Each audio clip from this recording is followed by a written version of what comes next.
Hello friends, જય શ્રી કૃષ્ણ બધાને. સ્વાગત છે તમારું મારી ચેનલ કેબી પટેલ રેસીપીમાં. તો આજે આપણે બનાવશું એકદમ સરસ મજાની ચટાકેદાર ચટણી. હવે આ ચટણી ખાવામાં ખૂબ ટેસ્ટી લાગે છે અને ઓછા સમયમાં બનીને તૈયાર થઈ જશે. અને આ ચટણીની સિક્રેટ એક રેસીપી છે. આ ચટણી તમારે લાંબો સમય સુધી ચાલે છે અને બનાવવામાં પણ ઇઝી છે. તો આ ચટણી રોટલી, શાક, દાળ ભાત કોઈ પણ સાથે ખાઈ શકાય. અને સાથે ઇડલી, ઢોસા તેની પણ સાથે ખાવામાં ખૂબ જ ટેસ્ટી લાગે છે. તો આપણે ચટણી બનાવવાનું ચાલુ કરીએ. અત્યારે મેં અહીંયા ફ્રેશ 3 ટમેટાં લઈ લીધા છે. ટમેટાં તમારે એકદમ પાકા અને લાલ જ લેવાના છે. જો દેશી ટમેટાં હોય તો પણ વધારે સારું. હવે આપણે આને આવી રીતે લાંબી કટ કરી અને બારીક જેવા ટુકડા કરી લઈશું. બહુ નાનાય નહીં અને બહુ મોટાય નહીં એવા ટુકડા કરી લીધા છે. તો જો આવી રીતના ટુકડા હોવા જોઈએ અને એકદમ આવા દેશી ટમેટાં હોવા જોઈએ, એટલે તેથી કરીને એમાં ખટાશ હોય. જો પછી ન હોય તો તમારે ઓલા ટમેટાં પણ ચાલે. તો હવે આપણે મિક્સર જાર લઈ લીધું છે, તેની અંદર બધી જ ટમેટાને ઉમેરી દેશું. અત્યારે ઝાઝા ટમેટાં છે એટલે મેં મોટું જાર લીધું છે. તો હવે એ 1 વાટકી લસણ લીધું છે. એ લસણને આપણે અડધું આની અંદર ઉમેરી દઈશું અને અડધું આપણે બાકી રાખશું. બાકીની પ્રોસેસ હું તમને બતાવીશ. હવે તેની અંદર 1 થી 2 ઇંચ જેટલું આદું લઈ લઈશું. ટુકડા છાલ ઉતારીને કરીને લેવાના છે. અને અહીંયા અડધી વાટકી જેટલા સૂકેલા લાલ મરચાં છે. તો એને પણ આપણે અડધા એટલા અંદર ઉમેરશું અને અડધા આપણે બાકી રાખશું. હવે આની અંદર સૂકા જ મરચાં લેવાના છે, જેમ કે તમારે કલર પણ સારો આવે. હવે અહીંયા આપણે ધાણાની ફ્લેવર આવે એટલા માટે આપણે સૂકા 2 ચમચી ધાણા લેશું. લીલા ધાણા લેશું તો ચટણીનો કલર ચેન્જ થઈ જશે. હવે એની સાથે આપણે 1 પીંચ જેટલી આંબલી લેશું. આંબલી તમે કહેશો કે ટમેટાએ ખટાશ હોય અને આંબલીની પણ ખટાશ હોય, પણ ટમેટાનો સ્વાદ અને આંબલીનો સ્વાદ બંને અલગ અલગ આવે છે. જો તમારે આની સાથે લીંબુ લેવું હોય તો લીંબુ પણ લઈ શકાય, તો આંબલીને સ્કીમ કરી દેવાની. અને જો બેમાંથી એકેય ન લેવું હોય તો પણ સ્કીમ કરી દેવાનું.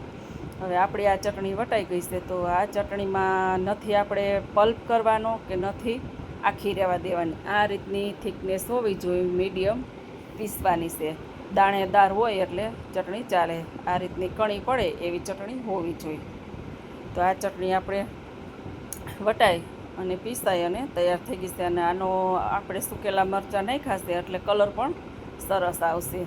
જો તમે ચટણી નાખશો તો કલર નહીં સારો આવે, એટલે આપણે સૂકેલા મરચાં જ લેવાના છે. હવે અત્યારે 1 કઢાઈ લઈ લીધી છે અને તેની અંદર 5 થી 6 ચમચી જેટલું તેલ લીધું છે. તેલ તમારે બહુ ઠંડુ ગરમ નથી થવા દેવાનું, ઠંડુ તેલ લેવાનું છે. અને આ ચટણીને તમારે મીડિયમ ફ્લેમ પર જ શેકવાની છે. હવે તેની અંદર આપણે 1 ચમચી જેટલું જીરું છે, અડધી ચમચી મેથી છે અને 2 ચમચી અડદની દાળ છે અને 2 ચમચી જેટલી ચણાની દાળ છે. હવે આ આપણે ઠંડુ તેલ છે તો આ જ બધી મસાલો છે એ આપણે અંદર ઉમેરી દઈશું. અને આ મસાલાને આપણે ઠંડા તેલમાં જ ઉમેરવાનો છે અને પછી ગેસની ફ્લેમ એકદમ લો રાખવાની છે અને તેની જ અંદર સાતળવાનું છે. જો તમારે ગરમ તેલની અંદર ઉમેરી દેશો તો એકદમ દાળ કાચી રહી જશે અને એકદમ દાળનો કલર બદલી જશે અને દાળ બળી જશે. એટલે આને જેમ જેમ તેલ ગરમ થતું જાય તેમ તેમ સરસ મજાની દાળ પણ સતળાતી જશે અને દાળનો કલર પણ ચેન્જ નહીં થાય.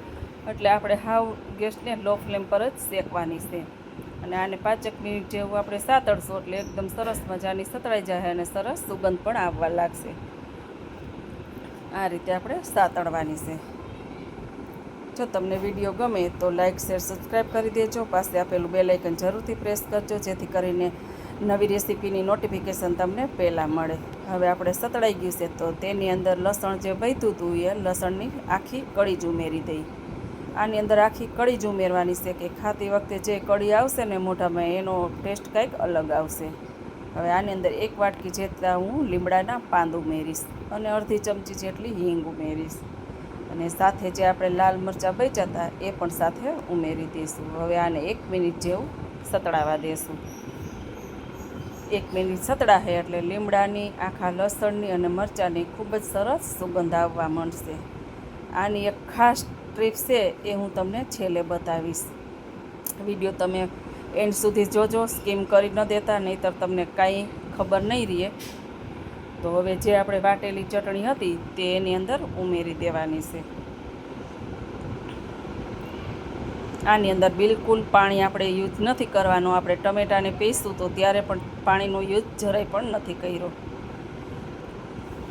હવે આને ચમચાની મદદથી ચલાવતા જવાનું અને સાતળતું જવાનું. જ્યાં સુધી ચટણીની સુગંધ ન આવવા લાગે પાકી ગયેલી, ત્યાં સુધી સતળાવા દેવાનું છે. હવે સાથે આપણે મસાલા કરી લઈએ.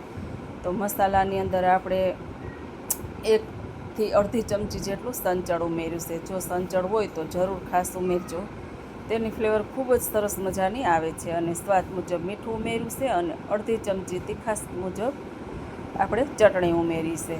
હવે આને બધું જ આપણે એકદમ સરસ મજાનું પાકવા દેશું, કે જ્યાં સુધી આ ટમેટાનું પાણી ન બળી જાય ત્યાં સુધી આપણે સાતળવાની છે. જો આની અંદર પાણી રહી જાય તો તમારી ચટણી ખરાબ થઈ જાય અને ચટણીમાં ખરાબ સ્મેલ પણ આવશે. એટલે ચટણીને પકાવવી ખૂબ જ જરૂરી છે. હવે આને ઢાંકી આપણે 5 મિનિટ જેવું સતળાવા દઈ. હવે ઢાંકણ ચેક કરી લઈ. જો આપણું તેલ થોડું થોડું છૂટું થવા લાગ્યું છે. હજી આને આપણે થોડી એવી સાતળશું, કે જ્યાં સુધી સાઈડમાં તેલ છૂટું ન પડે ત્યાં સુધી આપણે સાતળવાની છે. આ ચટણી ખાવામાં ખૂબ જ ટેસ્ટી લાગે છે. અને આ ચટણી એકવાર તમે ખાશો ને એટલે શેજવાન ચટણી પણ તમે ભૂલી જશો. અને દાળ ભાત, રોટલી, શાક હોય કે પછી પરાઠા પૂરી હોય કે થેપલા હોય, તેની સાથે ખાવામાં ખૂબ ટેસ્ટી લાગે છે. અને જો તમે બહાર ક્યાંય જતા હોય અને થેપલા લઈ જવાના હોય તો તેની સાથે આ ચટણી સાથે લઈ જાઓ તો એની સાથે ખૂબ ખાવાની મજા આવે છે. અને આ ચટણી લાંબો સમય સુધી રહે છે અને બિલકુલ બગડવાની બીક નથી રહેતી. અને જો તમે 1 મહિનો સુધી સાચવતા હોય ઘરે તો ફ્રીજમાં રાખી દેવાની. કોઈ પણ એરટાઈટ કન્ટેનરનું ડબલું લઈ તેની અંદર રાખવાની. અને જો તમે મીઠું ખાતા હોય અને ખાટી મીઠી ચટણીનો ટેસ્ટ જોતો હોય તો તમારે 1 ચમચી જેટલો ગોળ ઉમેરવાનો. તમે કહેશો કે ચટણીમાં ગોળ હા ભાવે તો ઉમેરવાનો, નહીંતર સ્કીમ કરવાનો. જો ગોળની જગ્યાએ તમે ખાંડ લેતા હોય તો પણ ચાલે. હવે આ ચટણીમાં ગોળ ઉમેર્યો છે એ આપણે આંબલી અને ટમેટાને બેલેન્સ કરવા માટે ઉમેર્યો છે. આ ચટણી ખાવામાં જરાય પણ તમને ગળી નહીં લાગે. જો ચટણી કેવી સરસ બનીને તૈયાર થઈ ગઈ છે. બિલકુલ જરાય પણ અંદર પાણી નથી રહ્યું અને ખાવામાં ખૂબ ટેસ્ટી લાગે છે. તો તમે આવી રીતે ઘરે પણ બનાવો ચટણી. અને કોણ કોણ ચટણી બનાવો છો આ રીતની, તો કમેન્ટ બોક્સમાં જરીક મને જણાવજો. અને તમે વિડીયો પૂરો જોજો એટલે ચટણીની તમને રેસીપી ફૂલ મળી જાય. જય શ્રી કૃષ્ણ.